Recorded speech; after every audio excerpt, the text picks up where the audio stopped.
Buenos días a todas las personas que os habéis acercado y quería sumarme a los agradecimientos a los que las compañeras ya se han referido, darle las gracias a María, a María José, a Concha y a Mercedes y a quienes han hecho posible este acto, porque además creo que lo han hecho con mucho cuidado, con mucho mimo en estos tiempos ajetreados y dificultosos. Y creo que esa también es una manera, el cómo hacemos las cosas, de demostrar también cómo entendemos que se tiene que hacer la política, que se tiene que construir colectivamente un proyecto. Respecto a lo que comentaba María al principio, que las mujeres no nos votan, y que yo creo que es una afirmación que hemos asumido y de la que tenemos que hacer una autocrítica innegable, pensaba también en cómo está construido un relato que se nos ha dado respecto a la relación de la izquierda y del feminismo, y pensaba en el momento en el que Clara Campoamor defendía sin duda el cambio sustancial en la democracia, que ha sido que votara la mitad de la población y por tanto se convirtieran en sujetos políticos en este país, y cómo luego nos fue llegando el relato de que precisamente esa posibilidad de las mujeres de poder votar era lo que había hecho que acabara ganando la opción conservadora y de derechas. Y en realidad ese relato nunca me ha parecido ni sustentado en ninguna realidad tangible ni inocente, porque al fin y al cabo también podríamos hacer la lectura de que esa victoria habría sido mucho más arrolladora de no haber votado las mujeres. Que se nos haya dado ese relato me parece que ha tenido una intención clara y que tiene que ver también con la invisibilidad de nuestra genealogía. Y aunque no lo creáis, voy a llegar a los documentos hablando por aquí. Y creo que se nos ha invisibilizado a las pioneras del feminismo en este país, que la dictadura franquista en sus 40 años ha invisibilizado muy bien muchísimos logros que se habían adquirido, y que no ha sido en absoluto inocente todo ese relato y esa invisibilidad. Y pensaba que en esa reivindicación de la genealogía tenemos que tener presentes a las feministas que en los 70, en los 80, en los movimientos vecinales se pusieron en contra de lo que pretendían hacer con nuestros derechos, de nuestro cuerpo y nuestros derechos reproductivos. Y al final, esta cosa que en las ciencias se admite muy bien y que en las artes y en la política quizás no tanto, creo que somos enanas a hombros de gigantas anónimas y gigantas de las que estar tremendamente orgullosas, que nos han sido invisibilizadas. Por lo tanto, creo que en el momento en el que estamos, en el que desde el 15M y las mareas hemos visto que la construcción colectiva nos hace mucho más fuertes, y que esta enseñanza ya nos la habían dado décadas de movimientos feministas, que tejer alianzas nos fortalecía, y que hablar de sororidad era además de una manera de construir coherente desde el feminismo una estrategia política mucho más solvente, nos parecía importante hacer también esa construcción y enfocar desde ahí el documento, que bien coincido en que la aspiración que debemos tener como organizaciones, que no sea un documento aparte, sino que sea una manera transversal de organizar de manera política y, valga la redundancia, organizativa este partido movimiento. Y desde ahí entendíamos que el trabajo que se hacía desde el círculo, el trabajo de Ruta Morada, era fundamental. Incluso a priorísticamente nos parecía, tanto a Podemos en Movimiento, hablando mucho con Beatriz Jimeno, y también con Paloma, como a Podemos para Todas, que era lo que debíamos seguir, la ruta que debía marcarse, y que cuando hablamos de empoderar, que no tiene que ver exactamente con buscar el poder, sino de organizar y participar desde ahí a los círculos, tenían que ser los círculos quienes marcasen esa hoja de ruta y desde ahí sumarnos. Y por eso celebro que el proceso haya sido así, porque además me parece, este es un debate que tengo con amigos y amigas, que a veces perdemos el tiempo en este tipo de cosas, de debatir si preferimos construir y levantarnos frente a las élites desde el amor o desde el odio, y me parece mucho más sólido hacerlo desde el amor. Y esto no tiene nada de ingenuo, sino que es un posicionamiento político muy férreo. Con la autocrítica que creo que es innegable y que comparto plenamente, también me gustaría hablar de algo que yo he visto como inscrita, como militante en la organización y también felicitar a las personas del área de igualdad, a las personas de los círculos feministas y a las feministas que han estado en los círculos. Porque al inicio de Podemos, yo que he estado participando en el círculo de una ciudad no muy grande, que es Sisión,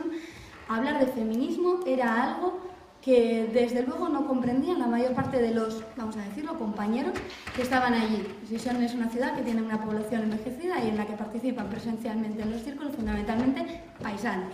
Y estos paisanos al principio se ponían muy nerviosos al hablar de feminismo. A día de hoy, y creo que esta es una labor que han hecho todas las personas feministas que están en Podemos y que es muy meritoria y que yo agradezco, sí hablamos en los círculos, incluso en los círculos en los que predomina este perfil de feminismo, y los paisanos ya no se sonrojan, sino que gracias a talleres como los que da Raúl Rojas, los paisanos ahora mismo van entendiendo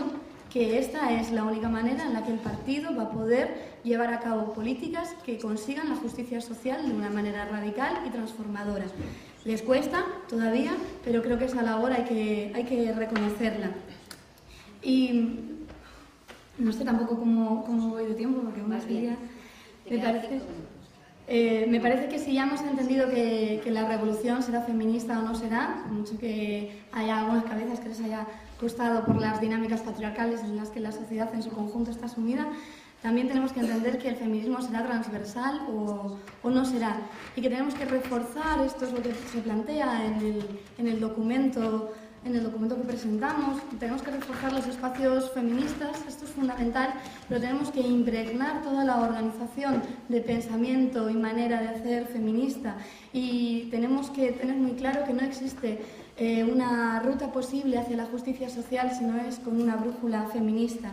Que Podemos nació con la voluntad de ser una alternativa, de generar una alternativa de país, y que el país que queremos solamente puede alcanzar la justicia social si es feminista. Por esto vemos fundamental, tenemos una plena coincidencia en que hace falta una Secretaría de Feminismos que sea interseccional, que no esté adscrita a ningún área en concreto y que trabaje coordinada también con el resto de áreas para aportar esa perspectiva transversal y de género, y que es importante cómo nos expresamos y que no debemos dejar de insistir, y además esto tiene que ser una obligación consciente, no solo estética sino ética, en cómo hablamos, y que no hablemos en un lenguaje que excluya. Cuesta el mismo trabajo excluir que no excluir a la hora de hablar, y es verdad que tenemos dinámicas coloquiales que nos hacen hablar pues como el patriarcado quiere que hablemos, y que tenemos una Real Academia que fija, da esplendor y excluye, porque para eso están sobre todo señores en ella, pero que en la organización tenemos que aspirar a que cuando hablamos estamos también generando pensamiento, y que este pensamiento no tenga cabida la exclusión de ningún tipo. La paridad nos parece fundamental, pero no como un techo, sino como un suelo, a partir de que tengamos en todos los órganos una presencia de al menos el 50% de mujeres, una presencia igualada, vamos a ir construyendo